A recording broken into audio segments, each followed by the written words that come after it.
For the latest update, press the subscribe button and hit the bell icon. अस्सलाम वालेकुम, मेरा नाम doctor Aamir कमाल है। मैं बतौर माहिर अमराज़ ज़ियाबतीस और जनरल फिजिशियन के तौर पे काम कर रहा हूँ। पिछले 14 साल से मैं लाडी मेडिकल कॉम्प्लेक्स, जो कि बल्दिया उज़्मा कराची का एक ज़ेली हस्पताल है और उस 200 बेडेड हॉस्पिटल है, उसमें मैं शोबा ज़ियाबतीस और एंडोक्राइन और मेडिसिन का इंचार्ज हूँ। मैंने अपना MBBS डाउ मेडिकल कॉलेज से 1995 में पास किया। उसके बाद मैंने 2002 में MCPS किया college of family medicine CPSP से, और उसके बाद मैंने 2007 में डिप्लोमा किया डायबिटीज़ में स्पेशलाइज्ड कोर्स फ्रॉम बखाई मेडिकल यूनिवर्सिटी, और उसके बाद मैंने MRCGP UK पास किया। और अभी रिसेंटली मेरी जो आखिरी क्वालिफ़िकेशन है वो है Cardiff diploma from UK, diploma in diabetes.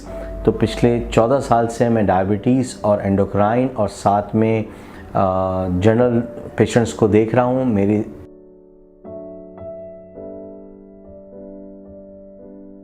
Area जो स्पेशल इंटरेस्ट है उसमें मेरे ज़ियाबतीस के मरीज़, थायराइड के मरीज़ और दूसरे जो गदूद की बीमारी हैं उनके मरीज़ और जनरल पेशेंट्स मेरे मेन इंटरेस्ट एरिया में शामिल हैं।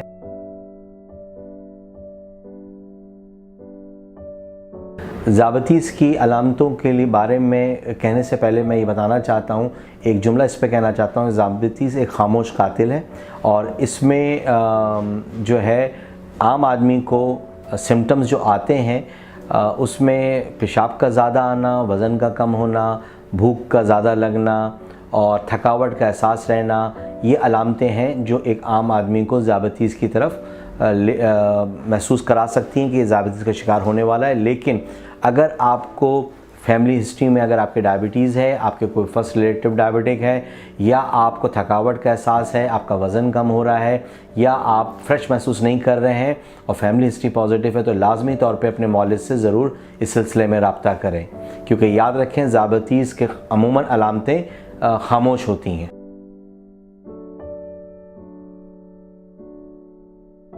दमा बहुत एक हमारे यहाँ एक बहुत ही आम मर्ज़ है और लोग इसको बहुत ही ख़तरनाक मर्ज़ के तौर पर रहते हैं। मैं इसको बहुत जनरल बात में समझा दूँ, दमा कुछ भी नहीं है सिवाय एलर्जी के। आपको जब सांस की तकलीफ़ होती है, मुसलसल रहती है, तो डॉक्टर आपको दमा का मरीज़ तशख़ीस करता है। और ये अगर आप अपने एलर्जी को रोक लें, अपने उन चीज़ों को रोक लें जिनसे ये आपको ये अटैक आता है, तो वो आप वाज़ेह तौर पे बच सकते हैं और दमा का मुकम्मल इलाज मौजूद है। सिर्फ़ और सिर्फ थोड़े ख्याल रखने की ज़रूरत है। एलर्जी से बचें और अपने आप को दमे से महफूज रखें।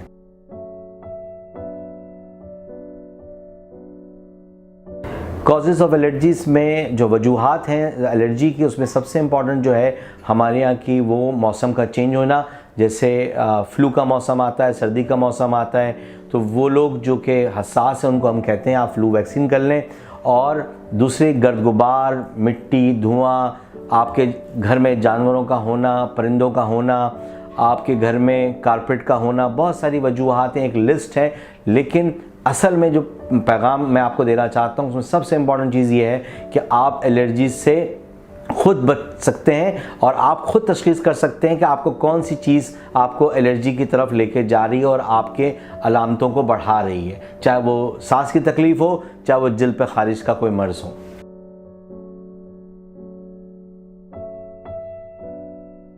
सबसे बुनियादी वजह स्टमक डिजीज़ की हमारा बाहर का खाना, ये जो हम बाहर की चीज़ें खाते हैं। और दूसरा बहुत इंपॉर्टेंट चीज़, तमाम अपने मरीज़ों को बोलता हूँ कि आप लोगों ने लाजमी उबला हुआ पानी पीना है। हमारे यहाँ आजकल मिनरल वाटर का एक रिवाज शामिल है। आपको ख़ुद पता नहीं होता कि ये मिनरल वाटर जो है वो सही है या नहीं है, सिर्फ फ़िल्टर है, मिट्टी साफ़ हुआ है। इसलिए मेरी गुजारिश है कि पानी ज़रूर उबाल के पिएँ। पानी, गैर उबला पानी बहुत सारी बीमारियों का पेशखेमा है, ख़ासतौर पे मैदे की बीमारियां।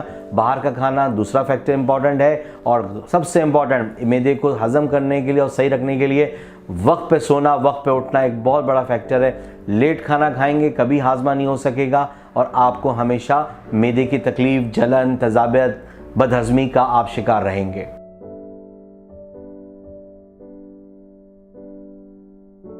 ब्लड प्रेशर की रीज़न ये भी एक, इस पर भी मैं वजाहत कर दूं, ब्लड प्रेशर भी एक खामोश कातिल के ज़ुमरे में आता है। और आप जो हैं कंफर्म बास मरीज़ को कोई अलामतें नहीं होती, लेकिन अगर वजूहात देखें तो सबसे इम्पॉर्टेंट चीज़ जो है आज की हमारी स्ट्रेसफुल लाइफ। हर वक्त हम लोग एक स्ट्रेसफुल लाइफ में गुजार रहे हैं, इसकी वजह से हम लोग ब्लड प्रेशर के मरीज़ होते जा रहे हैं। प्लस ये जो बाहर के खाने खा रहे हैं अपने कोलेस्ट्रॉल लेवल्स को बढ़ा रहे हैं, प्लस इसके साथ जो शुगर का मर्ज शामिल है, तो शुगर के मरीज़ 90% लोग ब्लड प्रेशर के मरीज़ होते हैं। तो सबसे इम्पॉर्टेंट चीज़, आप अपने आप को रिलैक्स रखें, अपने अच्छी ग़िज़ा खाएं, साफ़ सुथरी ग़िज़ा खाएं, बाहर के खानों से इज्तनाब करें। तो और सबसे इम्पॉर्टेंट चीज़ और मैं यहाँ बताना चाहता हूँ, एक्सरसाइज करें। सबसे इम्पॉर्टेंट, पेट का निकलना और मोटापा ब्लड प्रेशर के बुनियादी मसलों में से शामिल है। तो अपने आप को फिट रखें और ब्लड प्रेशर से बचें।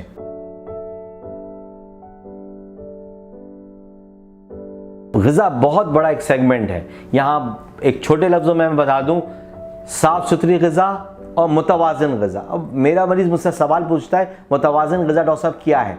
मुतवाज़िन ग़िज़ा में शुमार है कि कोलेस्ट्रॉल, ऑयल का इस्तेमाल कम से कम करें।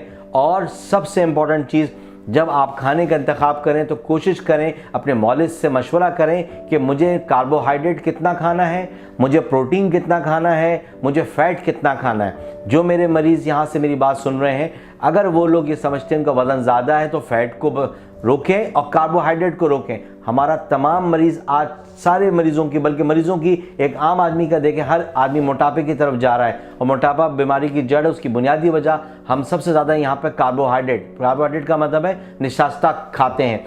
हर हालत में हम लोग रोटी खाते हैं, डबल रोटी खाते हैं, पापे खाते हैं, बिस्किट खाते हैं। तो सबसे बेहतर ये है कि आप अपना निशास्ता कम करें, प्रोटीन पे थोड़ा सा ज़्यादा हिस्सा शामिल रखें और ऑयल और जो कोलेस्ट्रॉल चीज़ें हैं वो मोहतात तरीके से इस्तेमाल करें। बिल्कुल मरहम की वेबसाइट से मेरा अपॉइंटमेंट लिया जा सकता है। इसकी तमाम तफसीलात मेरे मरहम के वेबसाइट या जो मेरा पोर्टल होगा उसमें मौजूद है। आप उस पर ये सारी चीज़ें मालूम कर सकते हैं, मेरे टाइमिंग्स को भी और मेरी स्पेशलिटीज़ को भी, और साथ में मेरे जो क्लिनिक्स डिफरेंट कैंपसेस हैं उस सब का डिटेल वहाँ पे मरहम के वेबसाइट पे मौजूद होगा। जी।